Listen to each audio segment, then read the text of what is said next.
Thrissur Puthur zoological പാർക്കിൽ ഗുരുതര സുരക്ഷാ വീഴ്ച. 10 മാനുകളെ തെരുവ് നായ കടിച്ചു കൊന്നു. സംഭവത്തിൽ വനംവകുപ്പ് അന്വേഷണത്തിന് ഉത്തരവിട്ടു. ചീഫ് വൈൽഡ് ലൈഫ് വാർഡന്റെ നേതൃത്വത്തിൽ പ്രത്യേക സംഘം അന്വേഷിക്കും. 2 ആഴ്ച മുമ്പാണ് ഏറെ കൊട്ടിയാഘോഷിച്ച പുത്തൂർ സുവോളജിക്കൽ പാർക്കിന്റെ ഉദ്ഘാടനം നടന്നത്. പാർക്കിന്റെ സുരക്ഷാ വീഴ്ച വെളിപ്പെടുത്തുന്നതാണ് ഇന്നലെ രാത്രി നടന്ന സംഭവം. തെരുവ് നായ്ക്കളുടെ ആക്രമണത്തിൽ 10 മാനുകളാണ് ചത്തത്. Chief wildlife warden Pramod G കൃഷ്ണന്റെ നേതൃത്വത്തിൽ 3-അംഗ സംഘമാണ് സംഭവം അന്വേഷിക്കുക. ഞങ്ങൾ ഈ ഉദ്ഘാടന നാടകം നടത്തുമ്പോൾ ഞങ്ങൾ പറഞ്ഞു ഇത് സുരക്ഷാ ഓഡിറ്റിംഗ് നടത്തണം. 2 മനുഷ്യർ ഇതിൻ്റെ ഉള്ളിൽ മരിച്ചിട്ടുണ്ട് ഈ കാലയളവിൽ. അപ്പോൾ സുരക്ഷാ ഓഡിറ്റിംഗ് നടത്തിയിട്ടില്ല. അതുപോലെ തന്നെ 10 വർഷം മുമ്പ് പണിത കൂടുകളുടെ സെൻട്രൽ PWDയുടെ ഫിറ്റ്നസ് സർട്ടിഫിക്കറ്റ് വാങ്ങണം. അത് വാങ്ങിയിട്ടില്ല. സംഭവത്തിൽ പ്രതിഷേധിച്ച് കോൺഗ്രസ് പാർക്കിന് മുന്നിൽ മാർച്ച് നടത്തി.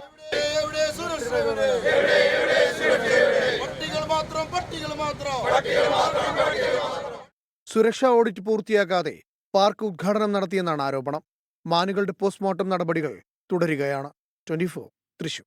ലോകത്തെവിടെയായാലും ഏത് സമയത്തും 24 വാർത്തകളും ഓഗ്മെന്റഡ് റിയാലിറ്റി പാക്കേജുകളും എക്സ്പ്ലെയിനറുകളും വിശദമായി കാണാൻ ഞങ്ങളുടെ യൂട്യൂബ് ചാനൽ നിങ്ങൾക്ക് സബ്സ്ക്രൈബ് ചെയ്യാം.